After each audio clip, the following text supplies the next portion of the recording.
জয় রাম, জয় গুরু, নমস্কার। গল্প কথায় রাম ঠাকুর চ্যানেলে সব বন্ধুদের স্বাগতম। বন্ধুরা, আজ আমি ঠাকুর মহাশয়ের ঋণ শোধ সম্পর্কে একটি গল্প বলছি। এর আগে আমি প্রথম পর্ব বলেছিলাম, আজ আমি আপনাদেরকে দ্বিতীয় পর্ব বলে পড়ে শোনাচ্ছি।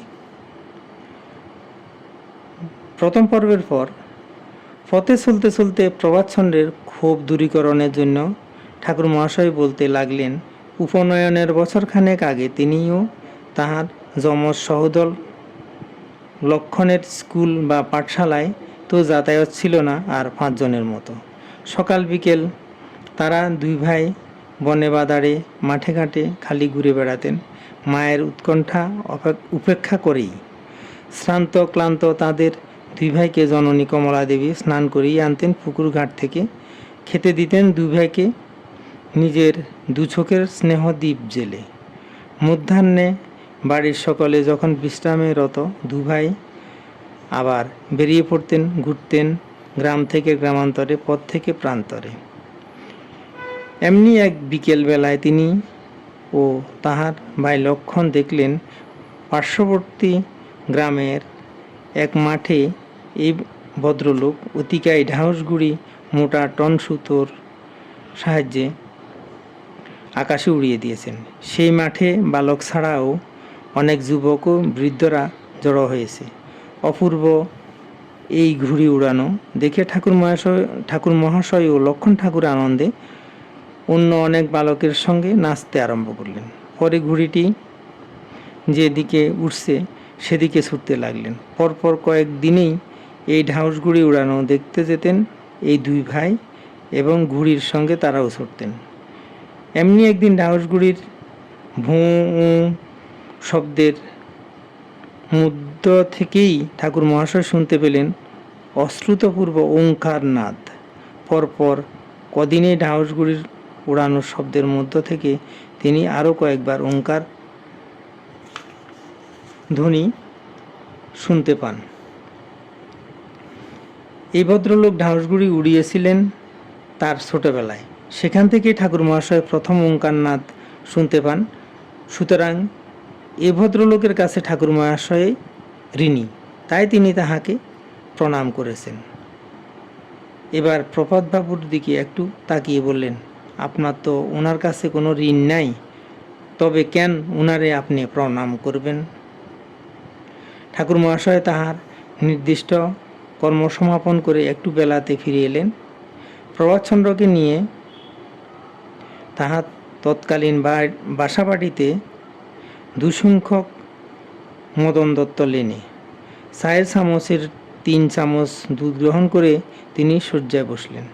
স্নানাহার শেষ করে প্রভাতচন্দ্র ওই ঘরে এসে ঠাকুরের খাটের পাশে মেঝেই একটি মাদুর বিছিয়ে শুয়ে পড়লেন। কিন্তু দু চোখে ঘুম আর আসছে না। ঘুরে ফিরে বারে বারে একটা কথাই তার মনে পড়ছে, 7 বছর বয়সেই ঢাউসগুড়ি টানার শব্দের মধ্য দিয়েই যিনি ওঙ্কার নাদ শুনতে পান, তিনি কে? ঠাকুর মহাশয়ও শুয়ে পড়লেন একটি কাষ্ঠখণ্ডের মতো। তিনিও নড়েনও না, ছড়েনও না।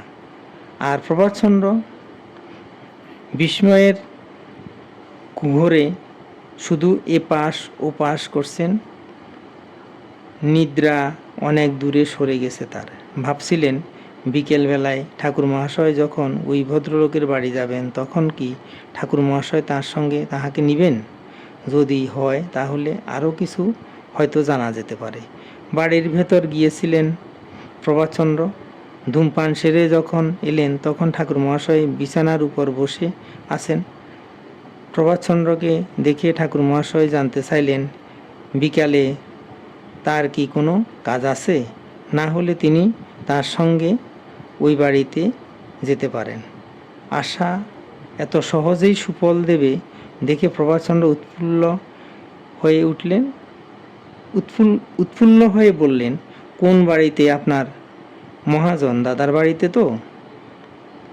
হাসি ভরা মুখে ঠাকুর মহাশয় শুধু জানালেন, হ। বন্ধুরা, দ্বিতীয় পর্ব আজ এখানে শেষ করলাম। এখন আমি শ্রী শ্রী ঠাকুরের বেদবাণী থেকে একটি বাণী পাঠ করে আপনাদেরকে শোনাচ্ছি। বন্ধুরা, ঠাকুর বলেছেন, যত্র জীব তত্র শিব, পাশবদ্ধ ভবেদ জীব, পাশমুক্ত সদা শিব, পাশ হইতেই বন্ধন হয়। মনো করতি পাপানি মনোলিপ্যতে পাতকই, মন হইতেই সত্যকে ভুলিয়া অসত্য অস্থায়ী বস্তুর প্রলোভে লোভিত হইয়া বেশ সীমাবদ্ধ হইয়া এই মনের চঞ্চল গুণের তরঙ্গে পড়িয়া মনের শান্তি লাভের জন্য আপন পর ভালো মন্দ উপভোগে ভুলিয়া মনের সাহায্যে অন্বেষণে ব্যস্ত হয় বলিয়াই জন্ম মৃত্যু সংগঠিত হয়। অতিচারী রসে ডুবিয়া যায়, সত্যকে জানিতে দেয় না। অতএব ধৈর্যকে আশ্রয় করিয়া গুণের বিকারগ্রস্ত মনকে পরিহারে সত্যকে লাভ করিতে পারে। সত্যের অংশ নাই, অসত্যেরও মিলন নাই। সত্য ত্যাগ করে না, অসত্য ও অবাধ্য স্থিতি হয় না। মনের জল্পনা কল্পনার অবধি নেই, সত্যের কোনো জল্পনা কল্পনা নাই। জানিবে সত্য ধীর স্থির গভীর, অসত্য অধীর অস্থির ভাসমান জানিবে। বেদবাণী 1। বন্ধুরা, আজ এ পর্যন্তই। আগামী দিন আবার শ্রী শ্রী ঠাকুর সম্পর্কে গল্প বাণী নিয়ে আপনাদের সাথে থাকব। বন্ধুরা, চ্যানেলটি যদি আপনাদের ভালো লেগে থাকে তাহলে সাবস্ক্রাইব করে চ্যানেলটির পাশে থাকবেন। আর নতুন বন্ধু হলে সাবস্ক্রাইব করতে ভুলবেন না প্লিজ। আর বেশি বেশি করে লাইক শেয়ার কমেন্ট করবেন। ধন্যবাদ, ভালো থাকবেন। জয় গোবিন্দ, গুরু কৃপায় কেবলম।